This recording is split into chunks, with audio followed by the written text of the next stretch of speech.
Hey, hey, hey, ice, drip, white, wrist. Guys, TK's Garage here. I'm gonna apologize for the wind noise in advance. This right here is a BMW Z4 with 46,000 miles on it, 2006. Looks fairly clean. Interior looks nice, a little bit of wear here. Overall, like the fucking owner's manual and stuff is still here. Oh, it's in really good shape for what it is, okay? Currently it's at about $1,000 on bid. I am definitely gonna bid on this. This is a running and driving BMW Z4.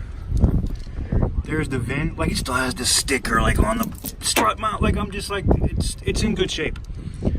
I can see it's recently had some work done. You can see the new gaskets.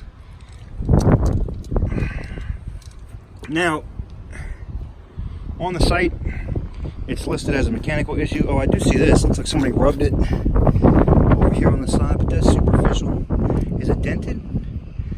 Yeah, a little bit of a crease there, not much. But this one right now is going for a little bit over $1,000, and this will definitely be a car that will be on my watch list. Definitely a car that I will bid extensively on. So let me know what you guys think in the comments. How do you guys feel about me still buying these BMWs and going in? I don't know, if I can get this thing for, say, $2 grand, this might be a personal car. This might be one that I just keep and run for myself. Let me know what you guys think. Ice, drip, white, wrist.